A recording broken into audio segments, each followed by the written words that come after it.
할렐루야! 아멘. 오늘도 우리 히즐라이프 처치는 하나님께 최고의 예배를 드리길 소망합니다. 오늘 본문 말씀은요, 요한복음 9장과 연결되는 말씀입니다. 우리는 지난 2주 동안 눈뜬 자와 눈 감은 자에 대해서 은혜를 나누었는데요. 모두 다 하나님을 믿고 살아간다고 생각하는 사람들이었습니다. 그러나 그 안에서 눈뜬 자와 눈 감은 자로 나뉘게 된다는 것입니다. 아니, 엄밀히 말하면 모두 다 눈 감은 자라고 볼 수 있어요. 원래는 다 눈 감은 자였습니다. 그러나 예수님을 만남으로 눈을 뜨게 된 것이고요. 그런데 예수님을 만나면 모든 사람이 다 눈을 뜨느냐? 그게 아니라는 겁니다. 눈을 떠서 예수님을 그리스도로 메시아로 믿고 따르는 사람이 있다면, 반대로 오히려 예수님을 보고 눈을 더 질끔 감는 사람들이 있었다는 것입니다. 보고도 보지 못하고 듣고도 듣지 못하는 사람들이 나온다는 것이죠. 그래서 지난주의 말씀에 보면은요, 이들은 눈을 뜨게 되고 보는 자들이라 말하는 이들은 맹인이 된다. 오히려 본다고, 내가 보고 있다라고 생각하고 말하는 사람들이 맹인이 된다는 거예요. 내가 보고 있다, 나는 보고 있다, 나는 눈을 뜬 자다, 나는 하나님을 잘 믿고 있다라고 말하는 이들이 오히려 맹인이 된다는 것이고요. 그들이 바로 바리새인과 종교 지도자들, 그리고 그들을 따르는 유대인들이라는 겁니다. 그들은 스스로 눈뜬 자라 여기지만 예수님이 보시기에 그들은 맹인이 되었다는 것입니다. 근데 반대로 눈을 감은 자지만, 눈을 감은 자 같이 살아갔지만 예수님을 만남으로 말미암아 구원을 받고 눈을 뜨게 되며 예수님과 함께 동행하게 된 이들이 있다는 겁니다. 그들이 바로 눈뜬 자라는 것이죠. 이제까지는요, 이 권력자들 그리고 종교 지도자들을 바라보면서 그들에게 착취와 억압과 무시와 조롱을 받았었던 사람입니다. 그런데 그들이 이제 예수님을 만남으로 말미암아 믿음으로써 눈뜬 자들이 되었다는 거예요. 자, 그것을 우리가 지난 2주 동안 말씀으로 은혜를 나누었는데요. 예수님께서는요, 요한복음 9장 후반절부터 권력자들에게 직접적으로 비판을 가하십니다. 이 요한복음 9장 후반절부터 예수님께서 바리새인들이나 또 그를 따르는 유대인들을 직접적으로 눈을 보면서 비판하고 계시는데, 그 비판이 이어진 말씀이 바로 오늘의 말씀이에요. 그러니까 9장과 10장 전반절의 말씀은 따로 떨어져 있는 말씀이 아니라 연결되어 있는 말씀이라는 것입니다. 아주 작심하고 바리새인들을 비판하십니다. 1절입니다. 내가 진실로 진실로 너에게 이르노니 문을 통하여 양의 우리에 들어가지 아니하고 다른 데로 넘어가는 자는 절도며 강도요. 자, 여러분, 양의 문이 무엇입니까? 알고 계십니까? 우리는 이 말을 들으면 잘 몰라요. 왜냐하면 우리는 양에 대해서, 목축업자에 대해서 어떻게 양을 치고 어떻게 기르고 그들을 어떻게 하는지, 목축업을 어떻게 하는지 우리는 잘 모릅니다. 그런데 이 당시에 유대인들에게는 아주 찰떡같은 비유입니다.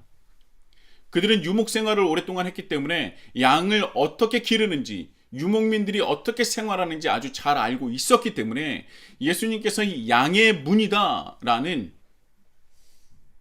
말씀을 하셨을 때 그들이 귀가 쫑긋했을 거예요.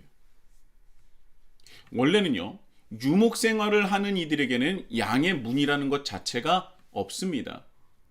여기저기 풀을 찾아서 떠돌아다니면서 생활을 하기 때문에 무슨 문이라는 게 없어요. 그러나 시간이 지나면서 이때 2000년 전 그 시대만 하더라도, 대목장은 아니더라도 이 정착 생활을 하기 시작하면서 어느 정도의 규모를 갖춘 목장들이 생겨나기 시작했습니다. 그래서 이 목자는 자기가 소유한 목장에 양을 끌고 가서 양의 문, 그러니까 내 목장으로 들어가는 문을 열고 그 문을 통해서 그 목장에 들어가 풀을 뜯게 하는 것입니다. 자, 그런데 1절에 보면요. 양의 문을 통하여 우리에 들어가는 것이 아니라 다른 곳으로, 그러니까 다른 문으로, 문 같지도 않은 곳으로 넘어가는 이들이 있다는 거예요. 그들을 향해서 경고와 비판을 하시는 겁니다. 똑같은 목장에 들어간다 할지라도 목적와는 다르게 다른 목적을 가진 자들인데 그들이 바로 절도며 강도라는 것입니다. 양의 문이 아닌 다른 곳으로 넘어가는 이들이 있다는 거예요. 그리고 양의 문으로 들어가는 자는 오직 목자뿐이라는 겁니다. 자, 2절의 말씀, 2절 그것이 2절의 말씀이고요. 3절의 말씀을 한번 읽어보도록 하겠습니다. 문지기는 그를 위하여 문을 열고 양은 그의 음성을 듣나니 그가 자기의 양의 이름을 각각 불러 인도하여 내느니라. 저는 이 말씀에 굉장히 흥미로웠어요. 이 말씀이 매우 흥미로웠습니다. 먼저는 양의 문을 지키는 문지기가 있다는 얘기예요. 그 문지기는 목자인지를 확인하고 그 문을 열어줍니다. 그리고 그때 양의 문을 들어가는 양들은요, 주인의 그 목자죠.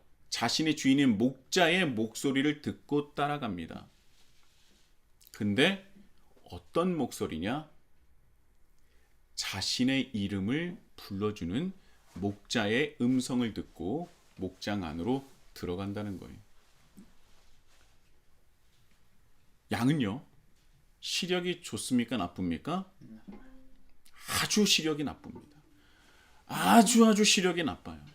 그렇기 때문에 청각이 반대로 매우 발달했습니다. 양의 여러 특성이 있는데요. 그 중에 하나는 자연 생태계에서 스스로 살아가기가 가장 어려운 종의 하나예요. 양은요, 빠른 발도 없습니다. 나무를 기어 올라가서 천적들을 피할 수도 없습니다. 그런 능력도 없어요. 자기만의 강력한 무기도 없습니다. 그런데 더군다나 눈도 안 좋아서 천적이 오는지 안 오는지도 몰라요. 그런 동물이 양입니다. 그래서 시력이 좋지 않아서 내 옆에 있는 양이 풀을 뜯어먹다가 이동하면은 그 엉덩이를 따라서 그냥 종종종 따라가는 동물이 양이에요. 그래서 우두머리 되는 양이 잘못해서 절벽에 떨어지면요, 그 뒤에 있는 양은 절벽에 떨어지는지도 모르고 앞에 있는 양의 엉덩이만 보고 걷기 때문에 모두가 다 절벽에 떨어집니다. 그 우스운데 이 양이 그래요. 내 앞에 있는 엉덩이만 보입니다. 그러니까 엉덩이만 보고 가는 거예요. 그리고 절벽에 떨어지면 모두 다 절벽에 떨어질 수밖에 없는 그런 우스꽝스러운 동물이 양이에요. 나는 웃으면 안 되는데 계속 웃으셔가지고 뭐가 뭔지도 모르고 같이 떨어집니다. 그런데 그런 양이 잘하는 것이 하나가 있어요. 뭘 잘하냐? 잘 먹어요. 먹성 하나는 끝내줍니다. 풀을 먹는데 풀잎만 먹는 것이 아니라 그 풀의 뿌리까지 뽑아서 먹어버립니다. 그래서 양이 한 번 지나가는 곳은요, 어떻게 돼요? 황폐화돼 버려요. 그래서 풀이 다시 자랄 때까지 한참의 시간이 걸립니다. 그래서 유목민들은 계속 돌아다닐 수밖에 없었던 거예요. 양은요, 먹는 것 빼놓고는 별로 큰 장점이 없는 동물인 것 같아요. 그런데 양이 가진 것이 많습니다. 여러분, 양털이 얼마나 귀합니까?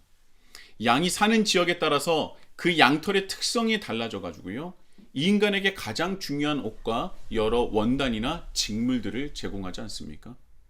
양고기는 말할 것도 없습니다. 많은 것을 가졌어요. 그러나 양은 자연 생태계에서 스스로 살아가기가 어려운 종입니다. 그래서 양은요, 인간의 도움이 반드시 필요한 동물 중에 하나예요. 양이 생존을 위해서는요, 인간이 필요합니다. 그렇기 때문에 목축에 가장 적합한 종이 양이라는 거예요. 자, 그런데 이 양이요, 청각이 뛰어나서 자기 목자의 목소리에 예민하게 반응합니다. 자, 방송에서 TV에서 보면요, 양을 치는 이제 목자들이 보는데요. 그 목자들이 계속 쉼없이 말을 합니다. 소리를 내기도 하고 말을 하기도 하고 이 지팡이로 계속 소리를 내기도 합니다. 왜 계속 지팡이를 계속 땅에 두드리는가? 또 왜 지속적으로 계속 말을 하는가? 아무도 말할 사람이 없는데 왜 말을 하는가? 왜냐하면 목자들이 말을 하는 것을 좋아해서가 아니라 목자가 지속적으로 소리를 내야 그를 섬기고 있는 그와 함께하는 양들이 안심을 하는 거예요. 아, 계속 내 목자가 이 근처에서 나를 보호하고 있구나. 그러면 나는 뭐 한다? 열심히 풀을 뜯어야지. 그래, 계속 먹는 거예요. 지팡이 소리가 계속 들립니다. 익숙한 지팡이 소리가 들립니다. 어떻게 해요? 아, 내 주인이 내 옆에 있구나. 그러면 나를 보호해 주겠구나. 나는 뭐 한다? 열심히 먹어야지.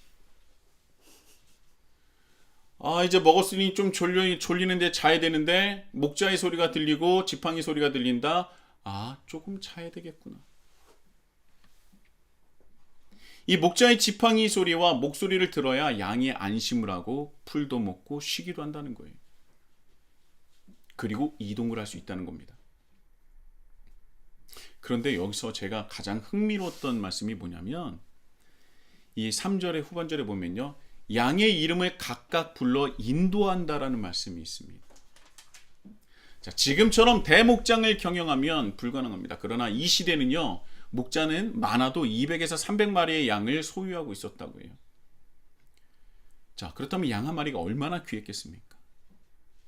그래서 이 목자는요. 다른 사람은 모르는 자기만 알고 있는 자기 양의 개성이나 버릇과 그 특징들을 다 알고 있다는 거예요. 그래서 200에서 300마리 되는 양의 이름을 다 지어준다는 겁니다. 그래서 목자가 이렇게 가고 있는데 엉뚱깽뚱하게 다른 데로 가는 양이 있다면 어떻게 해요? 그 양의 이름을 부르는 거예요. 개똥아! 부르면 개똥이가 듣다가 여기가 아닌가 보다 하면서 다시 돌아가는 겁니다. 어디에게로? 목자에게로. 엉뚱하게 다른 곳으로 가는 양이 있다면 그 양의 이름을 불러서 정신 차리게 하고 몸이 안 좋은 것 같은 양에게는 그 이름을 부르면서 안심시키고 특별 관리를 해준다는 겁니다. 남들이 보면 다 똑같아 보이는 양이지만 목자에게는 진심으로 양을 사랑하는 목자에게는요. 모든 양이 다 구분되고 다 알 수 있다라는 거예요. 그러니까 누구와는 다르다? 양의 문을 거쳐서 들어오는 목자가 아닌 다른 곳으로 울타리를 넘어서 들어오는 강도한 목자는 완전히 다르다는 겁니다. 4절에서 5절입니다. 자기 양을 다 내놓은 후에 앞서가면 양들이 그의 음성을 아는 고로 따라오되 타인의 음성을 알지 못하는 고로 타인을 따르지 아니하고 도리어 도망하느니라. 청각의 강점을 가진 양은요. 자기 목자의 음성에만 반응을 합니다. 누군가가 목자의 흉내를 내면서 양들에게 다가간다면 그 양들은요. 방향을 잃고 도망간다는 거예요. 목자와 양의 관계는요. 절대적인 신뢰의 관계입니다. 양은 철저하게 자신을 목자에게 맡기고 목자는 자기 목숨을 다해서 양들을 보호하고 기르는 것입니다. 그래서 하나님과 우리 관계를요. 목자와 양의 관계로 비유하는 것이 완전히 찰떡인 것이죠. 절대적인 신뢰의 관계, 목자의 전적인 사랑으로 길러지는 양, 바로 하나님과 우리의 관계라는 것입니다.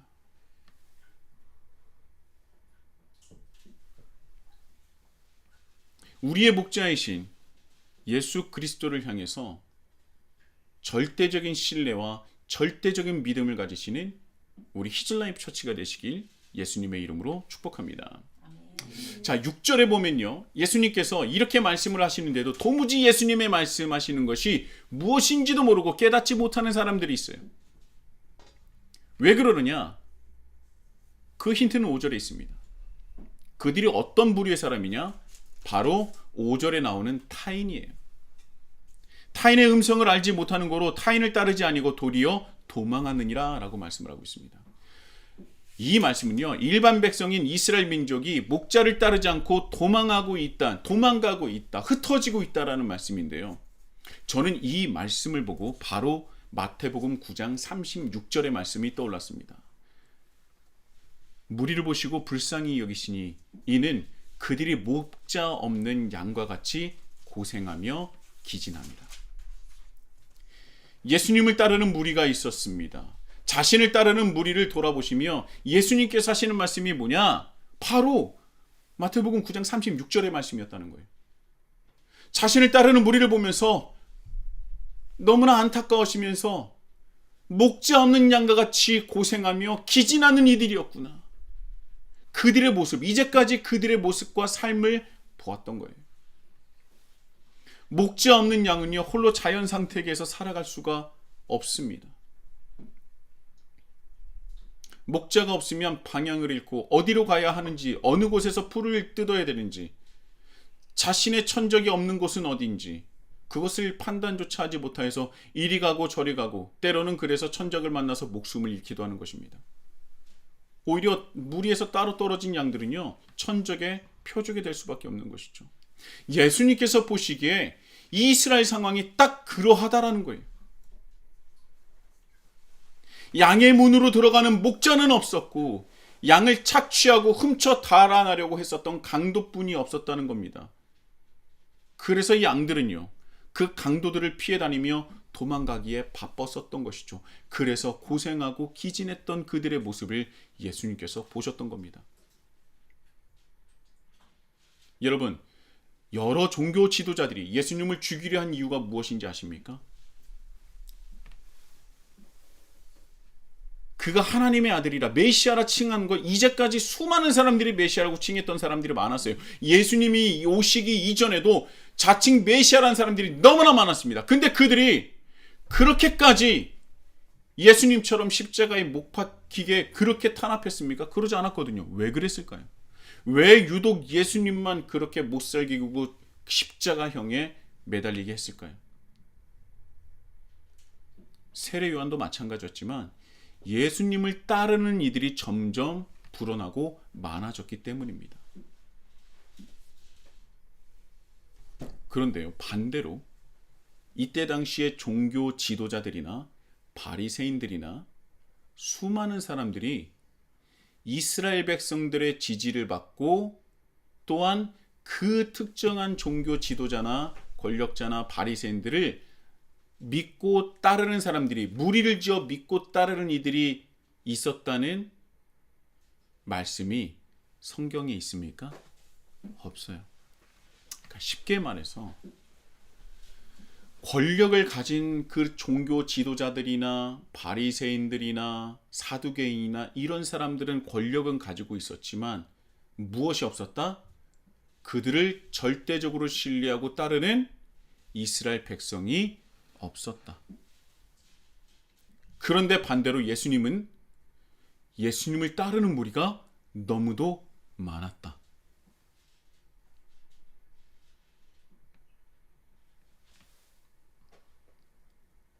이 말이 무엇이냐면, 그 당시 산헤드린 공회 의원도 있었고 수많은 바리새인들과 제사장이 있었지만 이스라엘 백성들이 따를 만한 목자와 같은 지도자가 없었다는 겁니다. 그런데 그것은 당연한 결과입니다. 당시 예루살렘 성전을 중심으로 종교 권력을 행사하던 종교 권력자들은요, 이스라엘 백성들의 목자가 아니었습니다. 강도였어요. 그들은 오히려 로마 제국의 그 시대에 순응하며 적절한 타협으로 권력을 차지했던 이들입니다. 또한 그런 종교 지도자들에게 기생하며 이들이 서기관이나 바리새인 등에 기생하면서 살아갔던 이들이 누구였느냐? 그 종교 지도자들의 권력을 타면서 기생하면서 살아갔던 사람들이 서기관이나 바리새인들이었던 거예요. 그런데 그들이 일종의 지식인 아닙니까? 특히 바리새인들은요, 이스라엘 백성들의 목자 노릇을 하던 종교 엘리트 집단이었어요. 서기관과 제사장은 그 일종의 공적 직분이라고 볼 수 있는데요. 정규 성경 필사 및 전승 교육을 받았던 서기관들은 주로 바리새파 출신이었습니다. 그런데 이들이 하던 일이 무엇이냐? 이 당시 그들이 했었던, 서기관들이 했었던 일들이 무엇이냐?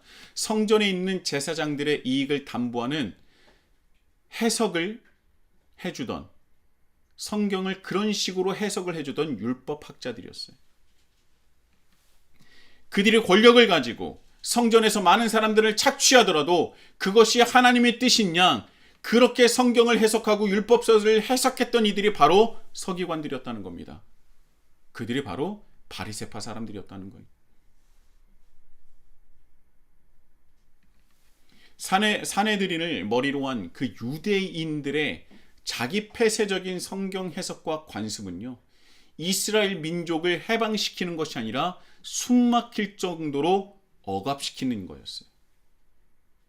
그 관습이 얼마나 대단했냐면, 그것이 얼마나 뿌리 깊게 박혀 있냐면, 지난 9장에 있었던 말씀에 있었듯이 나면서부터 맹인이었던 자가 눈은 뜬 것에 대해서 전혀 공감하거나 같이 즐거워하거나 같이 기뻐하지 않고 어떻게 합니까? 기계적으로 바리새인에게 끌고 가지 않습니까?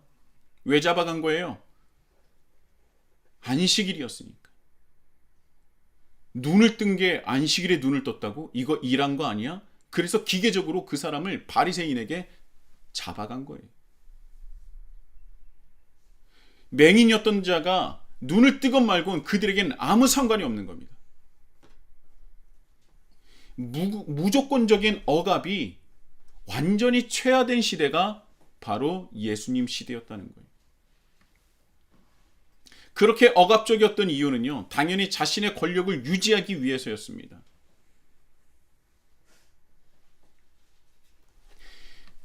권력자들, 그러니까 종교 지도자들과 그 권력자들 이외에는요, 이외 사람들은 잘못을 해야 하는 집단인 거예요. 잘못을 해야 하는 존재입니다. 그래야 억압하고 통제할 수 있는 근거가 생기기 때문입니다. 그래서 그들의 관습, 즉 구전율은 더욱더 강력해지고 통제적이며 칼날과 같이 되었던 것이죠. 그래서 이들을 보고 예수님께서 도둑이다, 강도다, 절도다 라고 말씀하신 것입니다. 그러면 이들이 누렸었던 특권이 무엇입니까? 이전에도 말씀드린 적이 있는데요. 이 특정 종교 권력 집단은요, 이 성전 중심으로 특정 구역이 있었는데, 특별 구역이 있었는데, 그 특별 구역에 사는 사람들은요, 세금이 없었습니다. 그러니까 그들이 세금을 안 내는 만큼 누가 더 세금을 많이 내야 되겠습니까? 권력이 없는 사람들이죠. 일반 백성들은요, 헤롯 왕실과 로마 제국의 이중으로 세금을 내야 했습니다. 그리고 더해서 예루살렘 성전에도 성전세를 내야 했어요. 자신들을 보호해줘야 될 목자가 오히려 강도였던 겁니다. 그러니 예수님께서 그 무리를 보시고 불쌍히 여기셔서 목자 없는 양과 같이 고생하며 기진하고 있구나 라고 하며 안타까워하셨던 겁니다. 예수님의 눈에는 그들이 목자 없이 흩어져 버리고 고생하고 기진해 있는 그런 양들로 보였던 거예요.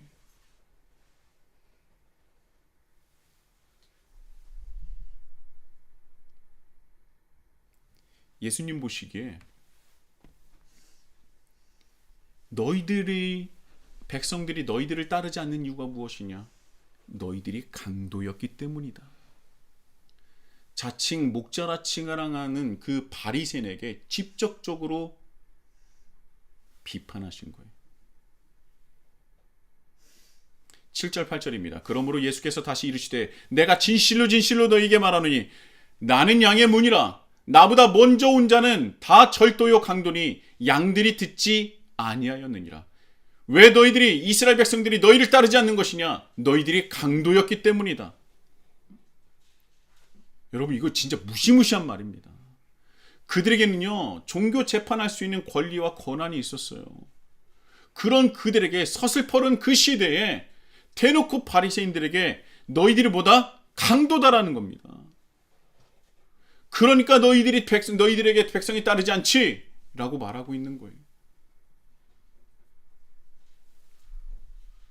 이스라엘 백성이 무지하거나 게으르거나 율법을 준수하지 않아 하나님을 따르지 않는 것이 아니라 너희가 스스로 불법적으로 만든 허울만 있는 율법으로 그들을 억압하고 착취하기 때문에 그들이 너희를 목자로 인정하지 않는 것이다. 너희들을 신뢰하지 않는 것이다.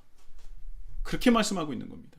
너희들은 강도다. 너희들이 죄인이다. 너희들이 심판을 받을 자다라고 말하는 겁니다. 그리고 나서 자신을 스스로 뭐라고 얘기했어요? 양의 문이다. 양의 문이다. 너무 성경적인 지식이 많아서 선한 목자라는 말이 이렇게 계속 나오고 싶은데 선한 목자라는 것은 양의 문 다음에 나옵니다. 오늘은 양의 문이에요. 여기 나와 있잖아요. 양의 문입니다. 문제의 대부분 답이 있다는 겁니다. 양의 문이에요. 양의 문은 무엇입니까? 양이 들어가서 안전하게 보살핌을 받을 수 있는 곳이에요. 안전하게 풀을 뜯을 수 있는 곳입니다. 천적에게서 보호를 받을 수 있는 것이에요. 거짓 목자들을 걸러줄 수 있는 것이 바로 양의 문입니다. 10절입니다. 도둑이 오는 것은 도둑질하고 죽이고 멸망시키려는 것뿐이요 내가 온 것은 양으로 생명을 얻게 하고 더 풍성히 얻게 하려는 것이라. 모든 것이 풍성하고 모든 것을 주고받을 수 있는 것, 착취와 억압과 죽음이 아닌 생명을 얻을 수 있는 곳, 그것이 바로 예수님이요 양의 문이라는 거예요. 너희들이 둘러싸고 있는 그 예루살렘 성전이 아니라 양의 문은 바로 나라는 겁니다. 바로 나. 우린 여기서 무언가를 떠올려야 돼요. 요한복음에만 나오는 에고 에이미. 요한복음 6장에 나는 생명의 떡이라. 요한복음 8장 나는 세상의 빛이라. 요한복음 10장 나는 양의 문이라. 예수님께서 스스로 자신이 어떤 존재인지를 분명하게 말씀하시는 7가지의 에고 에이미가 요한복음에 기록되어 있습니다. 그리고 그 세 번째가 바로 요한복음 10장에 나와 있는 나는 양의 문이다 라는 거예요. 양의 문은 오직 예수 그리스도입니다. 우리의 양의 문은 오직 예수 그리스도라는 거예요. 예수님은요, 우리 한 사람 한 사람의 개성이나 특성, 특징, 버릇을 누구보다도 잘 알고 계십니다. 어찌 보면 나보다 나를 더 잘 아시는 분이 예수님이라는 거예요. 그분이 우리의 양의 문이 되어서 우리를 보호하시고 우리를 먹이시고 우리를 인도하신다는 겁니다. 다른 문은 없습니다. 다른 문은 없어요. 그런데요, 세상을 보면요, 너무나 화려한 문들이 많습니다. 세련된 문들이 많아요. 얼마나 그 문이 정말 단단하고 어마어마한 테크놀로지가 적용이 돼서 기술력을 가진 어마어마한 문도 있을 겁니다. 그런데요, 그 문이 맞는 것 같을지라도, 그러나 그 문은 우리를 억압하고 착취할 수도 있는 문이 될 수 있다는 겁니다. 그 문이 결국은 우리에게 주는 것이 있을지라도 우리에게 더 많은 것을 가져갈 수 있는 문이라는 거예요. 여러분, 하나님 없는 세상이 바로 그렇지 않습니까? 하나님을 떠나서 하나님을 믿지 않는 이들이 모여서 하는 짓들이 무엇입니까? 유사 그리스도인들이 하나님을 믿는 척하는 이들이 모여서 하는 것이 무엇입니까? 억압과 착취잖아요.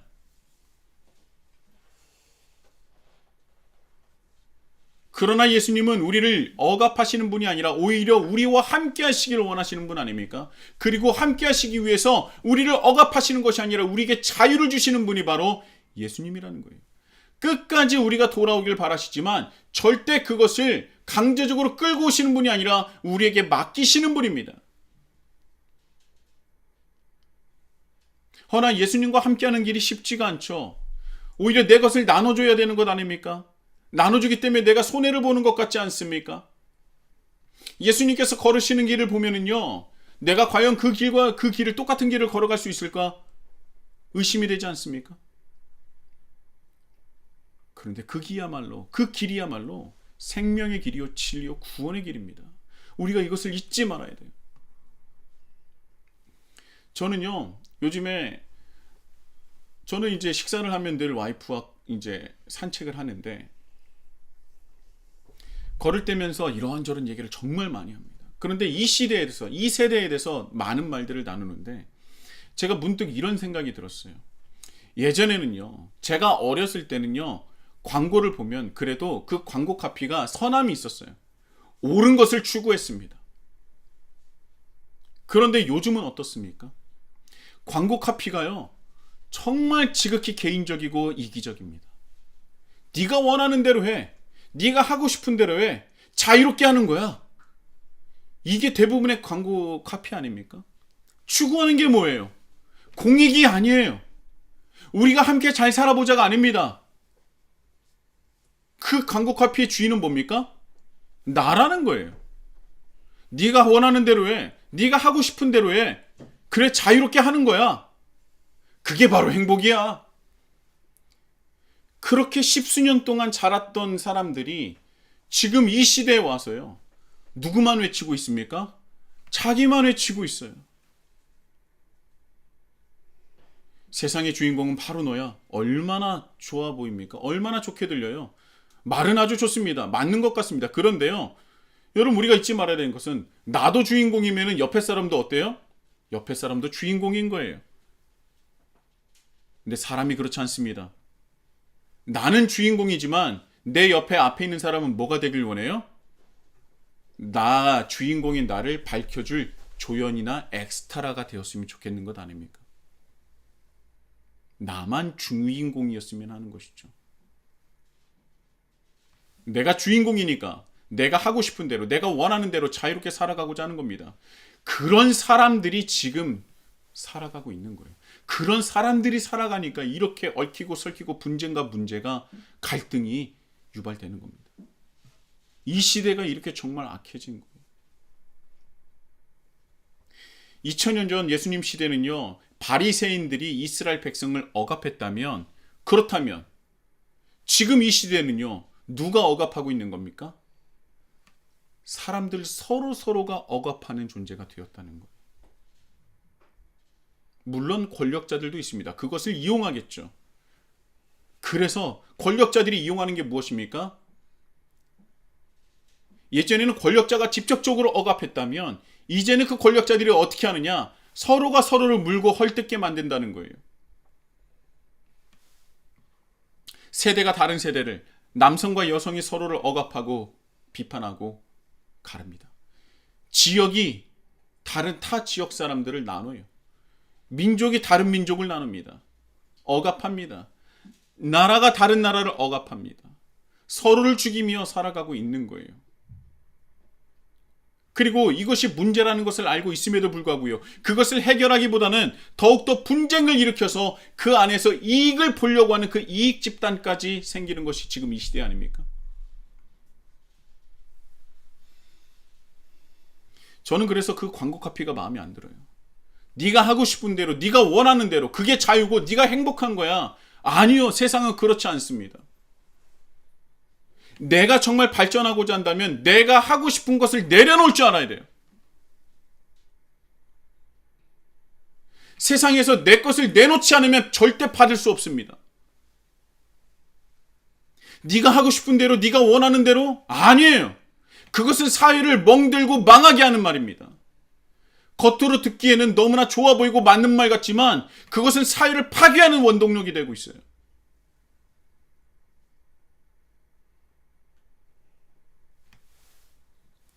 공부 한자 안 하면서 100점 받기를 원합니까? 아니요. 공부를 하려면요, 내가 내어주는 게 있어야 돼요. 내 시간과 에너지와 열정과 모든 것을 바쳐야 100을 준다고 해서 100을 받을 수 있는 것도 아닙니다. 공부도 그래요. 사람과 관계도 마찬가지입니다. 내가 내어주지 않는다면 절대로 받을 수 없어요. 정말 그 광고 카피처럼 내가 하고 싶은 대로, 내가 원하는 대로 그것이 자유고 네가 즐겨야 될 거고 네가 살아가야 될 방향이야 라고 얘기한다면 정말 사회가 존속이 되겠습니까?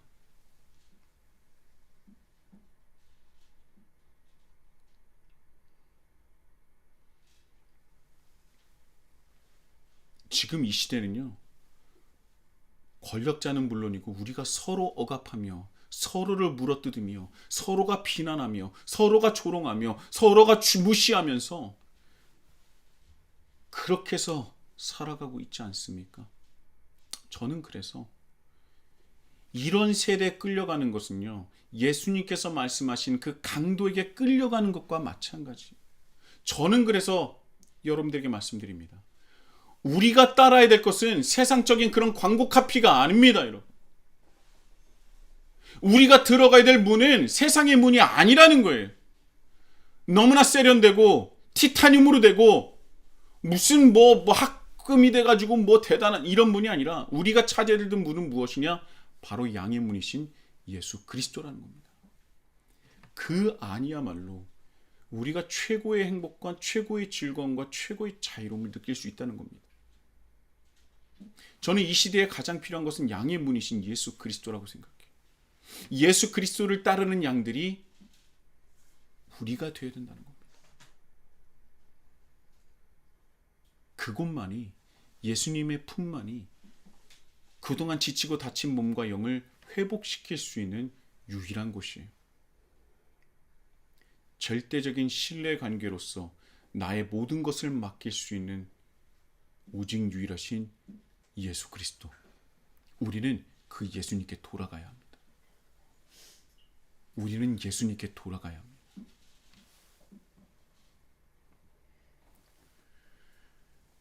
우리의 온전한 것을 다 받아주실 분은 예수 그리스도뿐이 없기 때문이죠. 우리의 유일한 양의 문은 우리를 받아줄 수 있는 아무 자격과 능력과 기준에 미달이 됐음에도 불구하고 받아주실 수 있는 분은 예수 그리스도 양의 문밖에 없습니다. 혹이라도 신앙이 무뎌지고 믿음의 깊이가 얕아지고 하나님을 따르기보다는 세상을 따르기를 원했었던 분이 있다면 지금 이 시간 다시금 예수 그리스도께 돌아가시는 그 은혜를 경험하시길 예수님의 이름으로 축복합니다. 우리가 돌아가야 될 것은 예수님 바로 양의 문이라는 거예요. 우리를 보호하시고 우리를 인도하시며 우리를 쉬게 하시는 분은 예수 그리스도뿐이 없습니다. 양의 문이신 예수님을 통하여 세상이 줄 수 없는 평안과 위로와 사랑을 경험하시며 아프고 지친 육신과 영을 회복하시는, 그리하여서 온전한 회복과 온전한 일어남과 온전한 성장을 이루시는 저와 우리 히즐라이프 처치가 되시길 예수님의 이름으로 축복합니다. 우리 다 같이